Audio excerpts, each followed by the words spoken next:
নমস্কার বন্ধুরা, কুকিং অর্পিতাতে আপনাদের সবাইকে স্বাগত জানাই। আশা করি আপনারা সবাই ভালো আছেন। আমি আজকে বানাচ্ছি দই ভেন্ডি। আপনাদের যদি এই রেসিপিটা ভালো লেগে থাকে তাহলে আমার চ্যানেলে অবশ্যই একটা সাবস্ক্রাইব করে দেওয়ার অনুরোধ রইল। এই যে আমি প্রথমে তার জন্য ঢ্যাঁড়স নিয়ে নিয়েছি। এখানে আমি 250 গ্রাম ঢ্যাঁড়স নিয়েছি। আমি ঢ্যাঁড়সটাকে ভালো করে ধুয়ে পরিষ্কার করে রেখেছি। এরপরে আমি কেটে নিচ্ছি ঢ্যাঁড়সগুলোকে।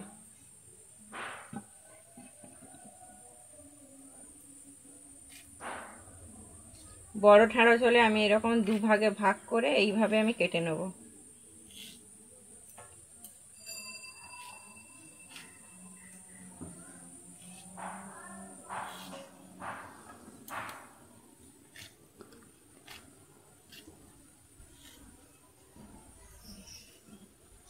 আমি সব ঢ্যাঁড়সগুলোকে কেটে নিচ্ছি।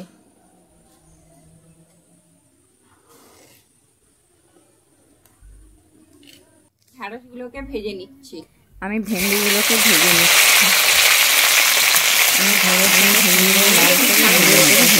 লাল করে ভেজে নেব।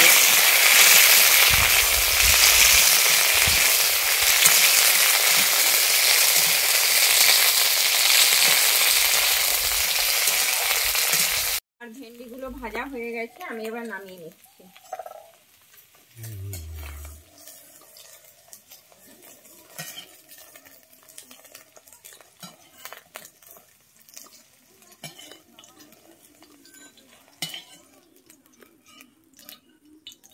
ভেন্ডি ভাজার তেলে আর একটু তেল দিয়ে দিয়েছি।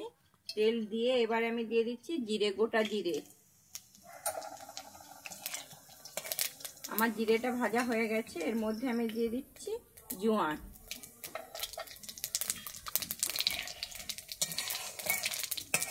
আমার জিরে আর জোয়ানটা ভাজা হয়ে গেছে।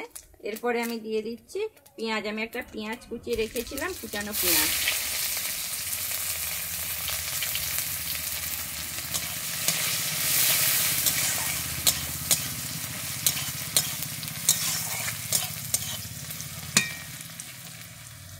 এরপরে আমি দিয়ে দিচ্ছি এখানে দুটো চেরা কাঁচা লঙ্কা।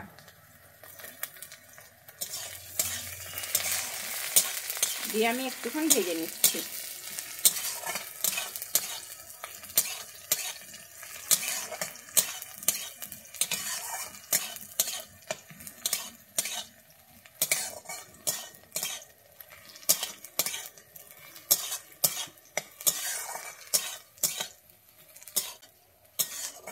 আমার ভাজা হয়ে গেছে।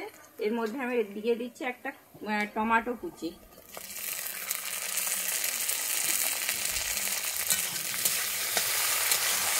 আমি টমেটোটাকে ভালোভাবে ভেজে নিচ্ছি।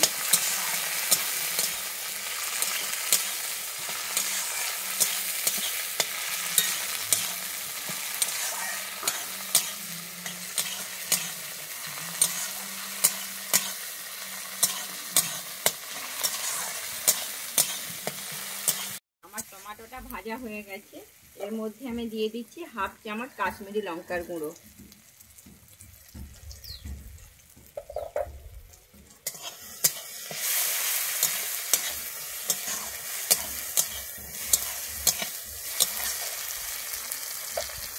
এরপরে আমি দিয়ে দিচ্ছি টক দইটা।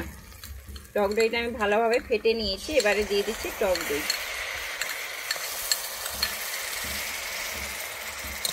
টক দইটা কিন্তু খুব ভালোভাবে দেওয়ার সঙ্গে সঙ্গে নেড়ে নিতে হবে, না হলে দই ফেটে যাবে। আমি এভাবে নাড়তে থাকবো।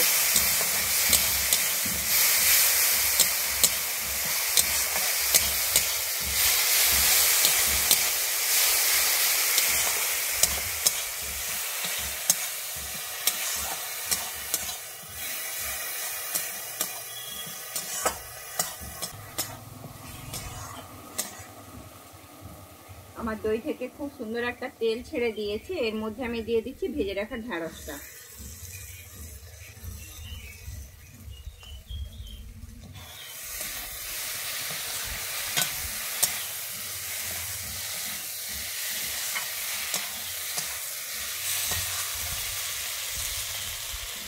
আমি এরপরে দিয়ে দিচ্ছি 1/2 চামচ হলুদের গুঁড়ো।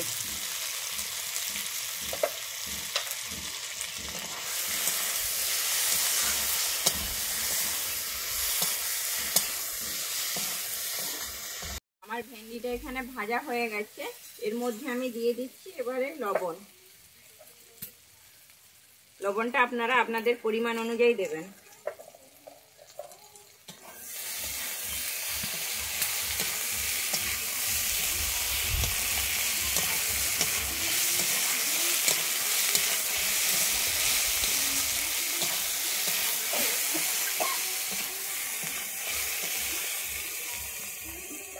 এর মধ্যে আমি দিয়ে দিচ্ছি সামান্য একটু চিনি।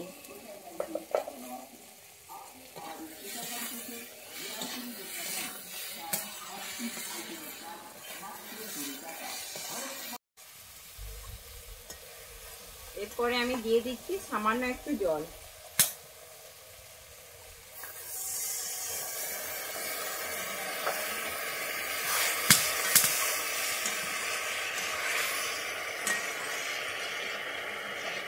আমি এটাকে এবারে 2 মিনিটের জন্য ঢেকে দিচ্ছি। মিনিট হয়ে গেছে, আমি এবার ঢাকনাটা খুলে দেখে নিচ্ছি। এই দেখুন আমার কি সুন্দর হয়েছে। এটা কিন্তু রুটি, পরোটা, গরম ভাতে খুব দারুণ একটা অসাধারণ রেসিপি। আমি এবারে নামিয়ে নিচ্ছি। আমার রেডি হয়ে গেছে দই ভেন্ডি। আপনাদের যদি এই রেসিপিটা ভালো লেগে থাকে তাহলে আমার চ্যানেলে অবশ্যই লাইক, শেয়ার, কমেন্ট এবং সাবস্ক্রাইব করে দেওয়ার অনুরোধ রইল।